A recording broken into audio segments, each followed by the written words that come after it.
한 사람에 대한 평가를 내릴 때 온전한 사람이라고 하는 평가를 하고 또 그 사람이 평가를 받는다면 그건 최고의 찬사라고 할 수 있습니다. 아, 저 사람 참 온전한 사람이다. 우리가 사람들에게 그런 평가를 받아도 대단한 일입니다만은 성경이 그와 같이 평가를 내린다면 그 사람은 정말 대단한 최고의 극찬이라고 말할 수 있습니다.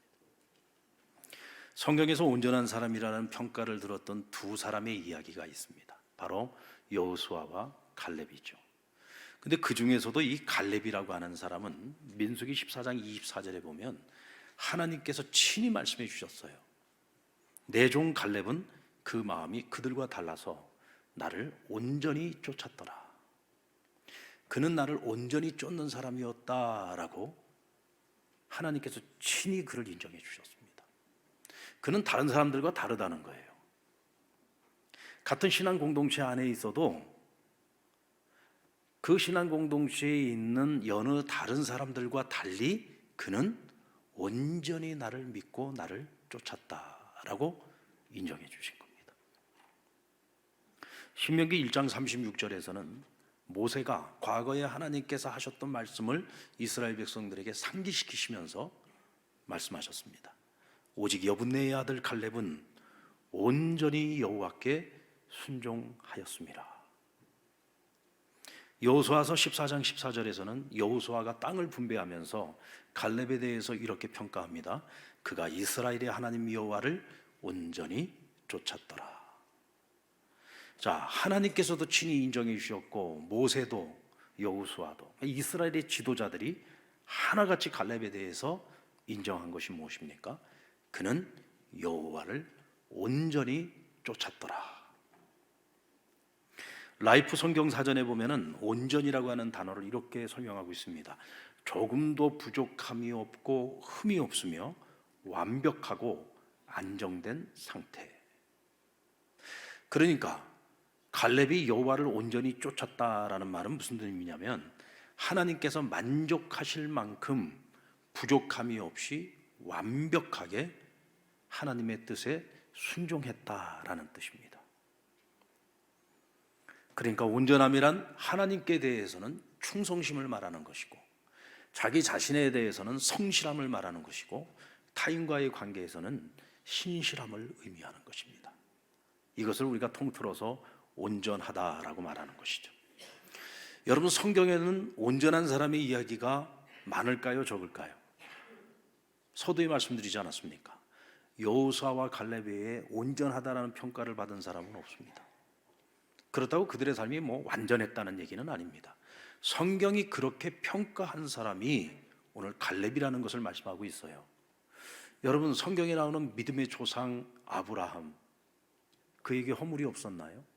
하나님을 향한 그의 믿음이 완전했습니까? 온전했습니까? 그가 가나안 땅으로 이주를 했을 때 그 땅에 큰 가뭄이 들었습니다. 많은 사람들이 먹을 것을 찾아서 애굽으로 이주를 해갈 때 아브라함은 하나님께 묻지 않고 그 행렬을 따라서 함께 애굽으로 이주했습니다. 하나님이 그것을 기쁘게 여기지 않았어요.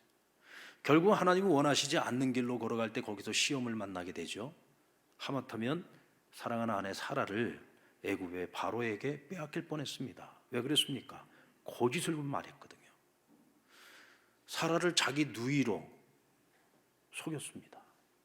그 때문에 애굽의 바로는 죄책감 없이 사라를 자기 여자로 취할 뻔했습니다.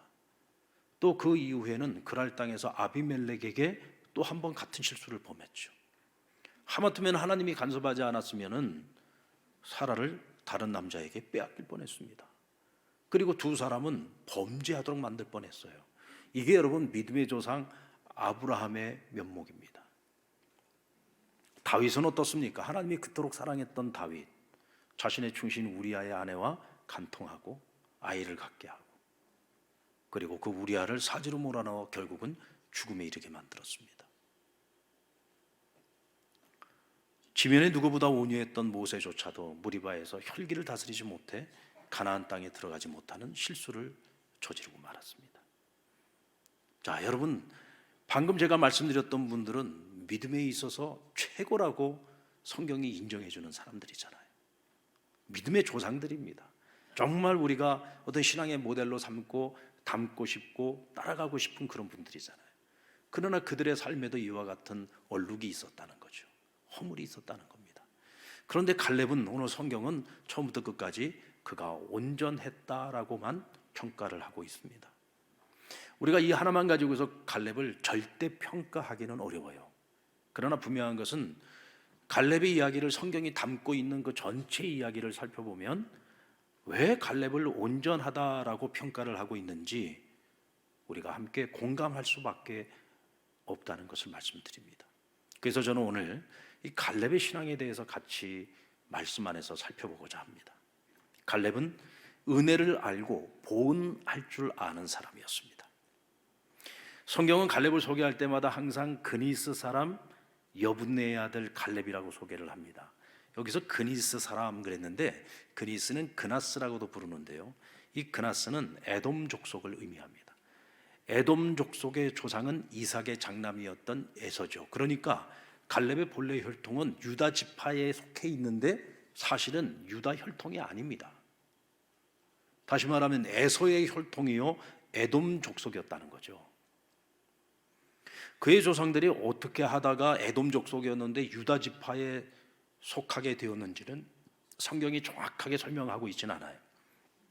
그러니까 우리가 추측할 수 있는 것은 이스라엘 백성들이 애굽으로 이주를 하고 430년 동안 종살이를 했는데 그때에 이곳에 와 있었던 아니면 나중에 왔던 이 에돔 족속 그나스 그 지파가 이곳에 와서 히브리인들과 함께 더불어 살아가다 보니 그냥 자연스럽게 히브리인으로 신분 세탁이 되었거나 그래서 유다 지파의 한 일원으로 그냥 자연스럽게 스며들게 된 겁니다. 그럼에도 불구하고 유다 지파 내에서도 항상 이 사람들은 뭐예요? 그나스 사람들인 거예요.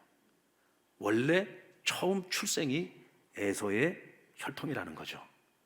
이건 여러분 어떻게 아무리 지워버리고 싶어도 지워버릴 수 없는, 어떻게 보면 그들이 평생 가지고 살아가야 되는, 대대로 가지고 살아가야 되는 얼룩이라고 할 수 있습니다. 그런데 이토록 혈통을 중요시 여기는 이스라엘 공동체에서 이와 같은 혈통적 핸디캡을 가지고 있었던 갈렙이 어떻게 가데스 바네아에서 가나안을 정탐하는 정탐꾼들을 각 지파에서 한 명씩 착출해 가지고 내보내는데 갈렙이 선출될 수 있었을까요? 이건 여러분 정말 기적과 같은 일이라고 할 수 있습니다. 우리야 그랬는가 보다 하지만은 당시의 갈렙의 입장에서 생각해 보면 이거는 정말 전혀 예측도 할 수 없는 일이었고 상상도 할 수 없는 일이었어요. 기적과 같은 일이었습니다.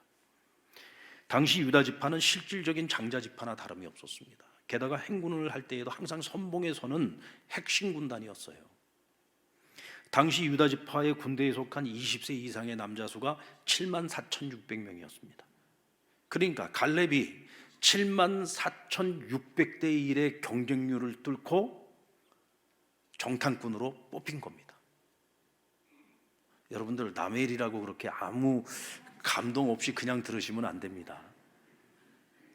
이런 수많은 핸디캡을 가지고 있어요. 지워버릴 수 없는 얼룩을 가지고 있는, 태생적인 얼룩을 갖고 있는 사람이었습니다. 그런데도 74,600대 1의 경쟁률을 뚫고 정탐꾼으로 뽑혔다라고 하는 것은 이건 정말 어마어마한 일이에요. 이건 가문의 영광이기도 한 것이고 개인적으로는 그만큼 신체적인 조건이나 신앙적인 면이나 또 그 지파 내에서 어떤 영향력이나 이런 모든 면에 있어서 그는 탁월한 사람이었고 인정받고 있는 인물이었다는 것을 알 수가 있어요. 그럼에도 불구하고 갈렙은 한순간도 이와 같은 영광을 자신의 탓이라고 생각하지 않았습니다. 내가 잘나서라고 생각하지 않았습니다. 내가 그럴 만한 인물이라고 생각한 적이 없습니다.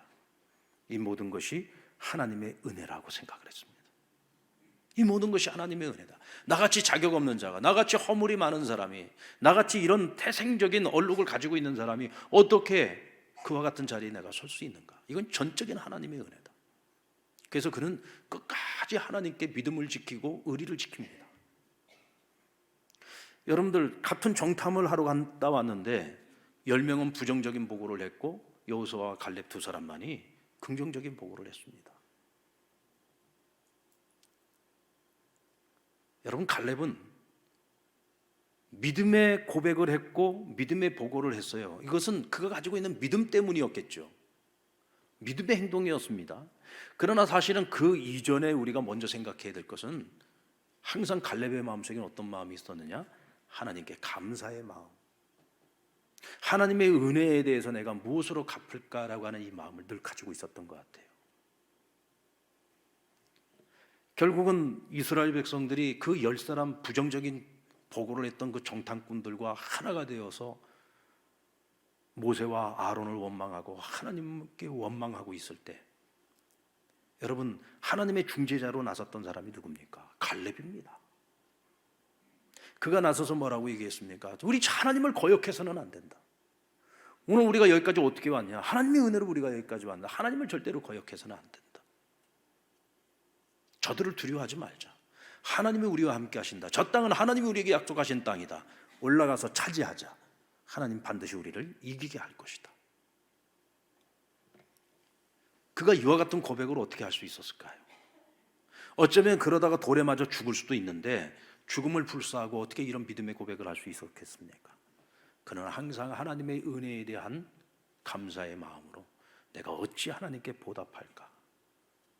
늘 은혜에 보은하는 마음을 가지고 있었던 겁니다.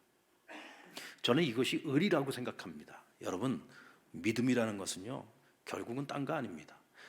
사람과 사람 사이의 믿음을 의리라고 이야기하잖아요. 하나님과 우리 사이의 믿음도 의리라고 저는 말할 수 있습니다. 하나님께 끝까지 의리를 지키는 것, 흔들리지 않는 마음으로 끝까지 함께하는 것. 오늘 우리 그리스도인들도 이 사실을 잊지 말아야 됩니다. 우리는 은혜 있고 살아가는 자들입니다. 아멘. 하나님의 은혜가 아니었으면 우리는 여전히 지금도 죄에게 종노릇하며 살아가야 되고 마귀의 자식으로 살아가야 됩니다. 그러나 예수 그리스도 하나님의 은혜로 말미암아 오늘 우리는 본질상 진노의 자녀였던 우리가 이제 하나님의 자녀가 되어서 하나님의 심판 앞에 서는 것이 아니라 하나님이 약속해 주신 저 영원한 천국 하나님의 나라를 기업으로 얻었고 그 땅을 소망하며 살아가는 자들이 된 것입니다. 그래서 우리는 늘 그 은혜에 합당한 삶을 살아가야 되는 것이, 우리 인생에 조금 크고 작은 문제가 생길 때마다 믿네 안 믿네 하고 우리의 마음이 흔들려서는 안 됩니다. 요동해서는 안 됩니다. 언제까지나 변함없이 하나님 앞에 의리를 지킬 수 있는 저와 여러분 되기를 주님의 이름으로 축원합니다. 그리고 갈렙은 믿음의 생각, 믿음의 말과 행동을 하는 사람이었죠.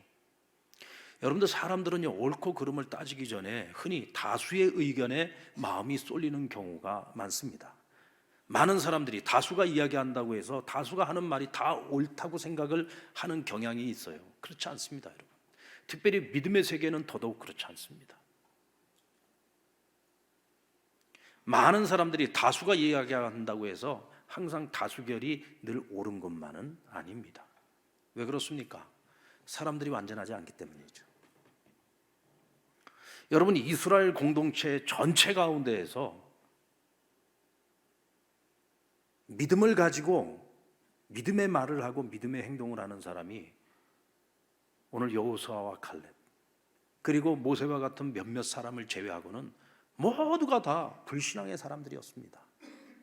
어떻게 이스라엘 공동체 한 공동체가 똑같은 하나님의 기사와 표적을 경험했고 하나님의 은혜를 입고 여기까지 왔는데도 불구하고 그 모든 사람들이 어떻게 이렇게 하나같이 다 부정적인 생각에 몰입되어져서 하나님을 원망하고 불평할 수 있습니까?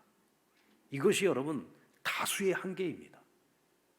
성경에 보면은요, 어떤 역사적인 사건들마다 그 역사 속에서 희망이 되고 소망이 되었던 사람들은 다수가 아니었어요. 항상 소수였습니다. 때로는 그 많은 사람들 가운데 유일한 한 사람의 믿음을 통해서 그 공동체가 희망을 얻고 미래를 얻고 소망을 얻고 구원을 얻었어요. 여러분, 우리가 잘 아는 것처럼 홍해바다 앞에서도 믿음의 사람 모세 그 한 사람의 믿음으로 인하여 이스라엘이 구원을 얻지 않았습니까? 하나님이 진노하실 때마다 이스라엘 공동체가 진멸할 위기에 닥칠 때마다 모세 한 사람의 중보 기도를 통해서 그 나라 그 민족이 구원받는 역사를 우리는 보아왔습니다. 지중해 한복판에서 유라굴로 폭풍을 만났을 때에도 모두가 구원의 여망을 잃어버렸지만 다 바울 한 사람의 그 믿음으로 인해서 한 명도 목숨을 잃지 않고 다 구원받지 않았습니까? 로마서 5장의 말씀처럼 한 사람으로 말미암아 세상에 죄가 들어오고 한 사람으로 말미암아 구원에 이르렀다고 했죠. 오늘날에도 하나님께서 찾으시는 그 한 사람은 어떤 사람인가요? 어떤 상황 속에서 모든 사람들이 다 부정적일지라도, 모든 사람이 다 불신앙적인 생각을 갖고 있고 말을 하고 행동을 한다 할지라도, 나 한 사람만이라도 끝까지 믿음의 생각과 말과 행동을 잃지 않는 바로 그 한 사람을 오늘도 하나님은 찾으시는 겁니다. 이 공동체를 살리는 것은요, 다수가 아니에요. 정말 제대로 된 믿음, 온전한 믿음을 가지고 있는 한 사람만 있어도 그 공동체는 망하지 않을 수 있습니다. 반드시 그 한 사람 때문에 하나님은 그 공동체를 살려내실 수 있는 거예요. 아멘입니까? 그렇다면 오늘 우리 상남교회 모든 성도들 한 사람 한 사람이 다 이와 같은 믿음을 가지고 하나님 앞에 신앙의 의리를 지키고 믿음의 생각과 믿음의 말과 믿음의 행동을 하면서 살아갈 수 있다면 이 공동체를 통해서 하나님이 얼마나 위대한 일을 해내실 수가 있겠습니까? 얼마나 크고 놀라운 일들을 감당해내게 하시겠느냐 말이죠. 갈렙은 하나님의 언약의 말씀을 단 한순간도 의심한 적이 없어요. 하나님께서 분명히 그 땅을 약속해 주셨습니다. 그 땅을 약속해 주셨어요. 오늘 가데스 바네아에 오기까지 하나님이 함께 하셨던 것처럼 그 땅에 들어가서도 하나님 우리와 함께 하실 것이기에 그 땅의 거민이 아무리 강하다고 할지라도 그들 앞에서 우리가 메뚜기가 아니라 오히려 그들은 우리의 밥이라고 당당하게 말했습니다. 여러분, 이것은요 그저 호기 어린 객기에서 나온 말이 아니에요. 이것은 하나님에 대한, 전능하신 하나님에 대한 온전한 믿음, 흔들리지 않는 믿음, 하신다면 하시는 하나님, 하신 약속은 반드시 지켜내시는 하나님, 그 하나님에 대한 확고부동한 믿음이 있었기 때문에 어떤 순간에도 이와 같은 고백을 할 수 있었고 백성들을 설득하기 위해 노력했던 것입니다. 하나님께서 어떻게 하셨습니까? 이와 같은 생각과 말과 행동을 가지고 있었던 여호수아와 갈렙, 결국은 이 두 사람만이 광야에서 모든 사람들이 다 죽어나갈 때 결국은 가나안 땅을 밟게 하시지 않았습니까? 생각한 대로 된 겁니다. 말하는 대로 된 거죠. 행동하는 대로 된 겁니다.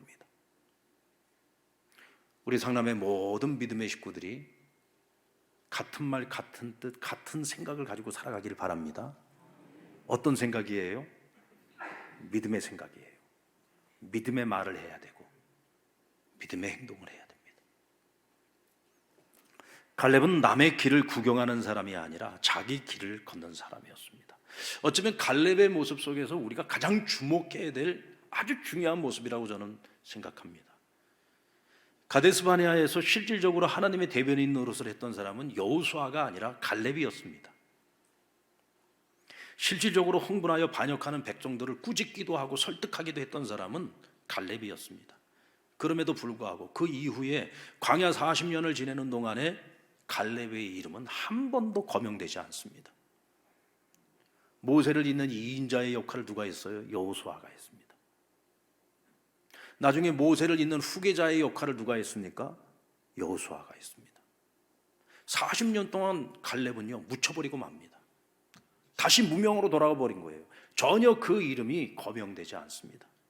그의 이름이 다시 등장하는 것은 여호수아가 모세를 잇는 지도자가 되고 가나안 정복 전쟁을 시작하기 전에 유다 지파의 지휘관으로서 갈렙의 이름이 재등장하게 됩니다. 그러니까 그때까지 갈렙의 이름은 광야 기간 동안 한 번도 거명되지 않습니다. 무명에서 스타가 되었다가 다시 무명으로 돌아가 버린 거예요. 여러분, 이게 결코 쉽지 않은 일이거든요. 1세대 출애굽 세대 중에 유일한 생존자였던 여호수아와 갈렙, 이들은 1인자와 2인자로서 가나안 정복 전쟁을 성공적으로 수행하게 됩니다. 다시 말해서 갈렙은 만년 2인자의 역할에서 벗어나지 못했고 여호수아의 그늘에 늘 가려진 인물이었다는 거죠. 항상 그는 2인자였습니다. 그런데 성경 어디로 보라도 갈렙이 반역을 꾀하거나 여호수아에 대해서 반기를 들었다는 말씀을 찾아볼 수가 없습니다. 그는 항상 여호수아의 리더십에 인정했고 또 순종했습니다. 그리고 그의 선한 동역자가 되어서 가나안 정복의 과업을 이루는 일에 성실하게 최선을 다했습니다. 한마디로 말해서 그는 시기 질투에 눈먼 이인자가 아니었다는 거죠. 자신에게 어떤 사명이 주어졌든지 어떤 자리에 있든지 자기 길을 묵묵히 뚜벅뚜벅 걸어가는 그런 사람이었다는 겁니다. 자, 그렇다면 광야 40년 동안 이름 한 번 거명되지 않았던 이 갈렙은 그 무명의 세월 동안 무엇을 했을까요? 궁금하지 않습니까? 주석가 F.B. 마이어스는 갈렙을 이렇게 소개합니다. 이스라엘의 빈자리를 메꾸게 될 젊은 새로운 세대에게 선봉에 서서 크게 의지가 되어 주었던 사람 갈렙이었다. 무슨 뜻입니까? 광야 40년 동안 출애굽 1세대가 모두 다 죽어가는 동안에 갈렙은 무엇을 했느냐? 가나안 정복 전쟁. 그러니까 앞으로 가나안을 차지하기 위해서는 전쟁을 치러야 되는데 그 가나안 정복 세대, 다시 말하면 다음 세대를 양육하고 길러내는 일에 자신의 청춘을 다 바친 겁니다. 갈렙은 믿었습니다. 하나님의 약속을 믿은 거죠. 그 약속은 여호수아와 갈렙은 반드시 가나안 땅에 들어가게 할 것이다. 그리고 그 부모 세대는 다 광야에서 다 죽겠지만 그러나 그 자녀 세대는 가나안 땅을 차지하게 될 것이라고 말씀하셨어요. 여호수아와 갈렙은 자신과 함께 그 땅에 들어가서 그 땅을 차지하게 될 그 다음 세대, 그들이 또다시 가데스바네아에서 저질렀던 실수를 반복하지 않도록 하기 위해서 그들로 하여금 믿음의 훈련을 시켰던 겁니다. 어떤 강한 적이 있다고 할지라도 뒷걸음질 치지 않고 믿음으로 들어가 그 땅을 차지할 수 있는 믿음의 용사 세대를 만들어낸 거예요. 그래서 여러분, 나중에 여호수아와 함께 모압 평지에서 이제 가나안 땅 진입을 위해서 준비하고 있을 때 적들이 앞에 있는데 하나님께서 할례를 행하라고 말씀하시고 유월절을 행하라고 하는데도 그들이 순종하지 않았습니까?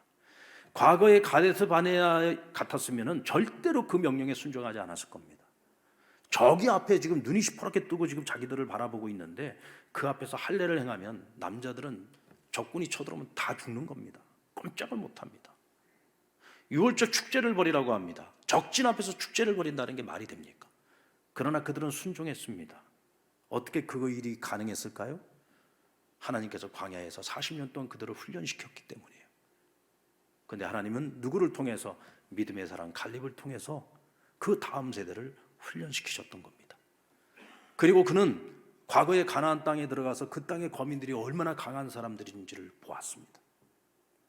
그러기에 이제 그 땅에 들어가 그 땅을 차지해야 될 그 다음 세대들은 그 가나안 거민들보다도 더 강력한 군대로 그들을 키워내야 될 사명이 있었던 거죠.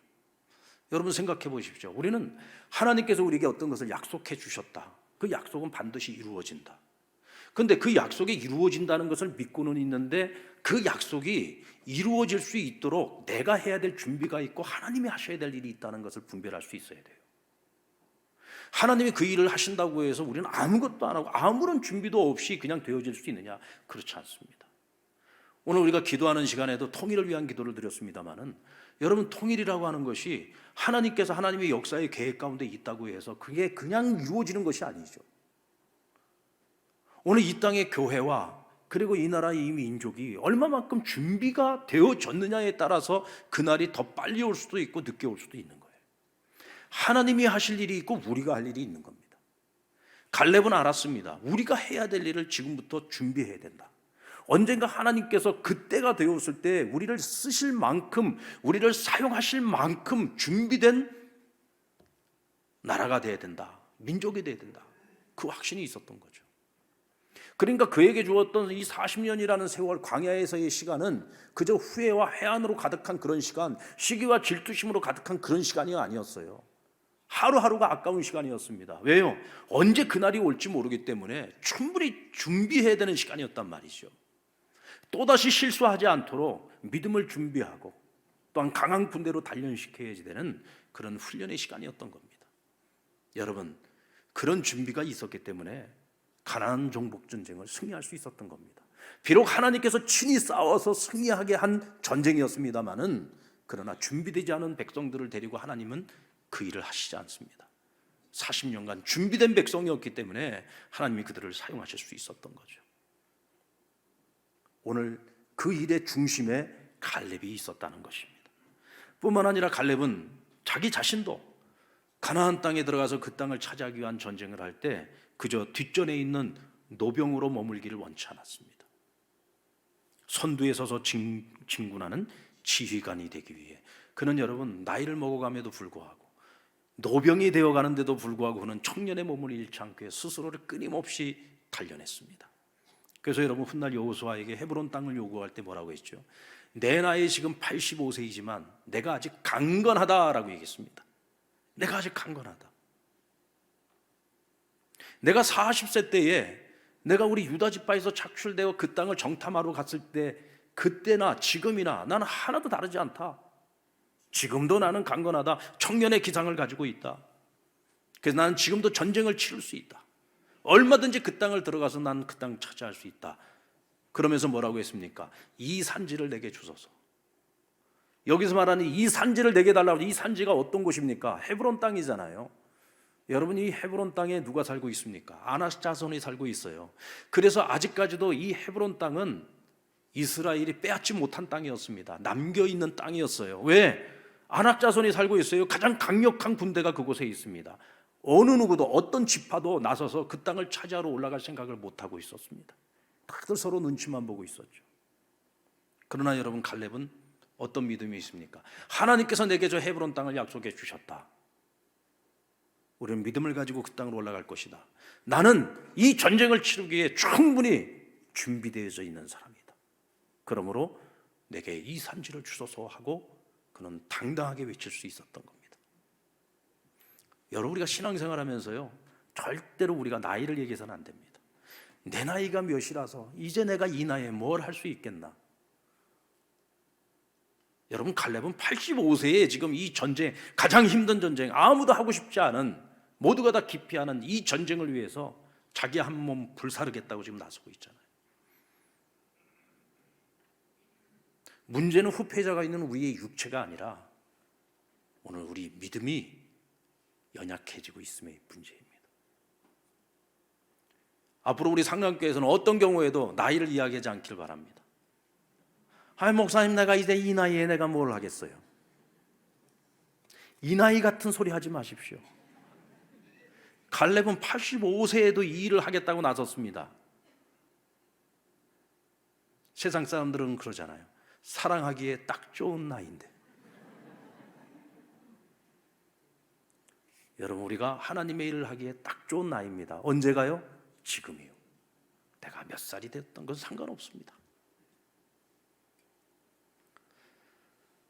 갈렙은 나이 40에 가네스 바네아에서 주목받는 인물이 되었어요. 그러나 그 이후 40년 동안 무명의 삶을 살았어요. 그러나 그는 그 시간들을 다음 세대를 길러내는 일에, 자기 자신을 단련하는 일에, 그리고 그날을 준비하는 삶을 살았습니다. 여러분, 바로 이와 같은 모습이 충성이요 온전함이라고 말할 수 있죠.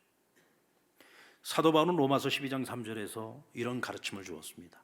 같이 한번 읽을까요? 시작. 내게 주신 은혜로 말미암아 너희 각 사람에게 말하노니 마땅히 생각할 그 이상의 생각을 품지 말고 오직 하나님께서 각 사람에게 나누어 주신 믿음의 분량대로 지혜롭게 생각하라.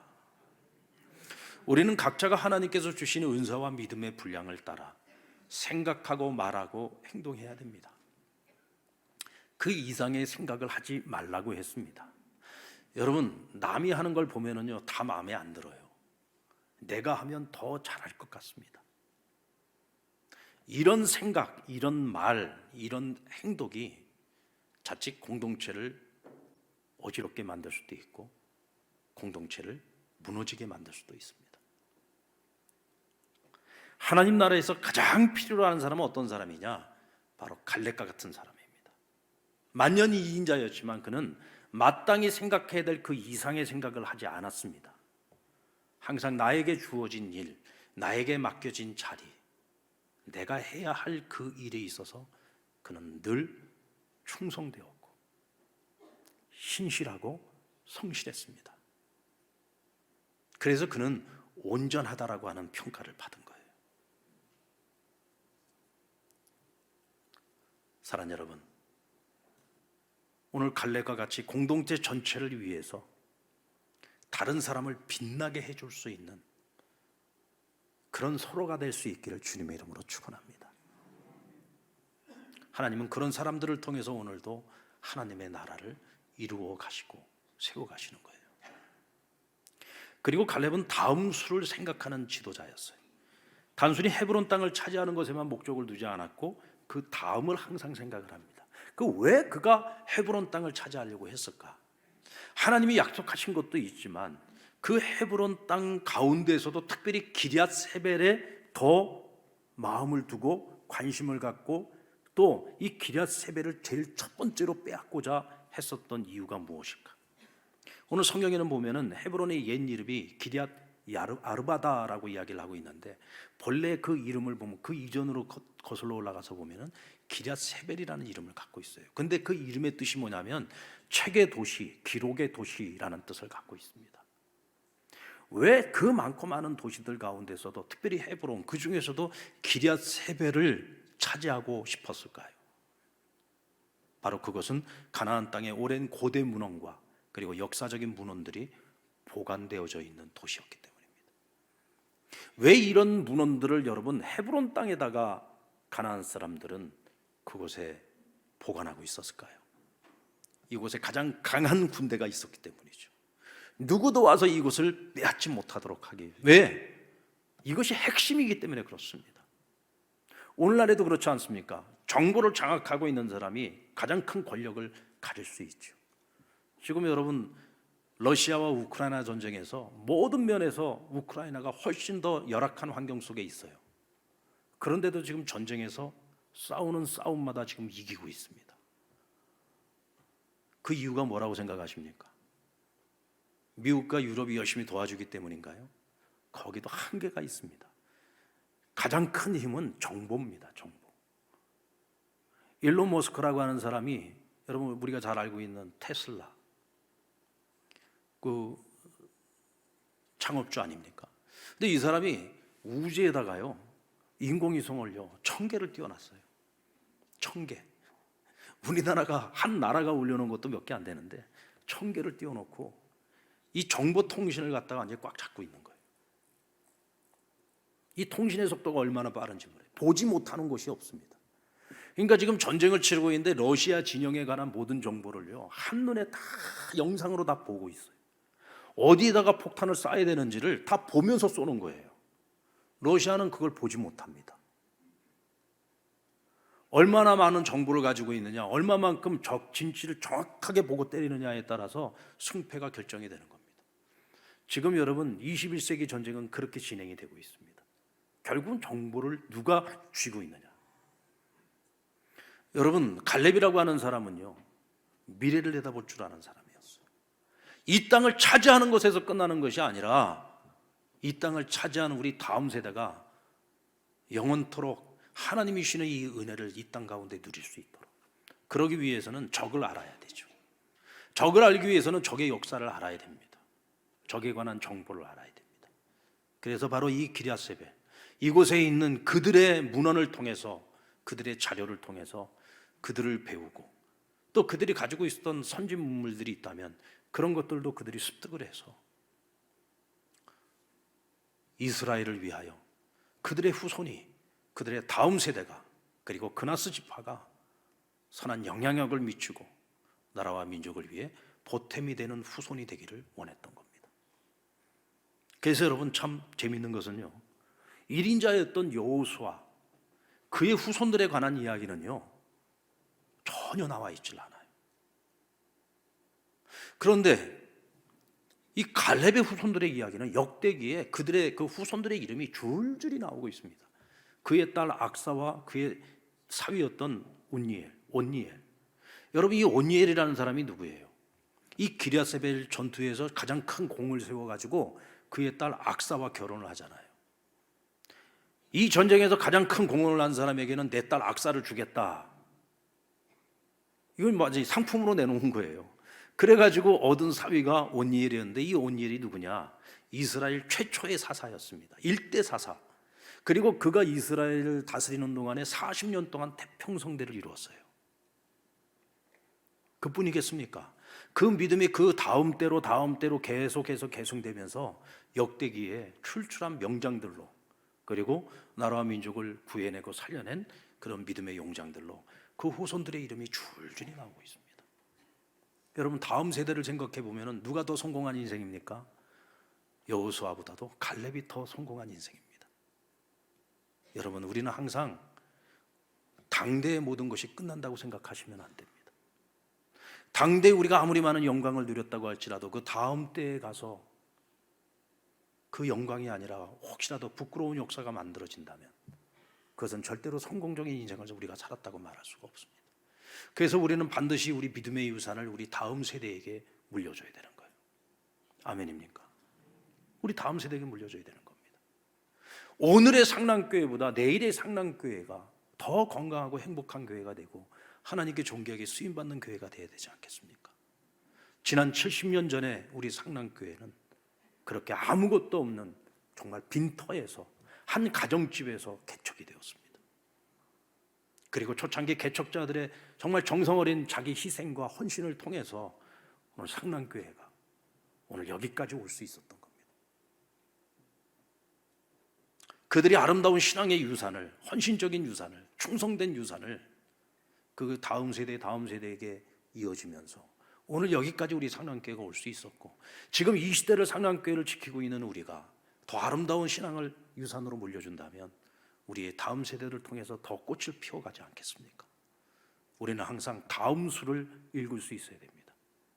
마치 오늘 내가 끝이다라는 생각을 가지고 살아간다면 우린 다음 세대에게 물려줄 희망이 없어요. 우리는 항상 다음 세대에게 우리가 무엇을 물려주는 것이 가장 귀한 일까를 끊임없이 고민해야 되고, 그것을 물려주기 위해서 애쓰고 노력해야 됩니다. 갈렙이라는 이름에는 개라는 의미가 있어요. 그래서 어떤 이는 갈렙의 충성심을 개의 충성심과 빗대어서 설명하는 이들도 있습니다. 개의 충성심은 주인이 떠난 그 자리를 지키면서 주인이 돌아오기까지 기다리면서 굶어서도 결국은 죽음에 이를 때까지 그 자리를 떠나지 않는 것이 개의 충성심 아닙니까? 모든 개가 그런 건 아닙니다. 그냥 주인이 와도 도둑놈이 와도 꼬리를 치고 좋아하는 개도 있지만, 그러나 기본적으로 보편적으로 개의 특성은 충성심이라고 우리가, 그래서 충성심의 아이콘 그러면 우리는 개다 이렇게 생각을 하지 않습니까? 갈렙에게 바로 이런 충성심이 있었다는 거죠. 어떤 경우에도 하나님 앞에 의리를 지키고, 어떤 경우에도 내가 어떤 자리에 있든지 자기 길을 묵묵히 성실하게, 그리고 미래를 바라보면서 다음을 생각하면서 그 자리에서 최선을 다하고 다음 세대를 위한 밑거름이 되는 사람, 그와 같은 사람이 갈렙이었던 거죠. 오늘날 우리 한국교회 성도들의 충성심은 어떻습니까? 과거 우리 믿음의 선배들의 그 충성심과 비교를 해본다면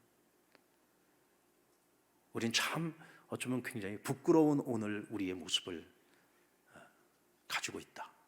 참 우리 믿음의 선배들한테 죄송스럽고 미안하다는 생각이 듭니다.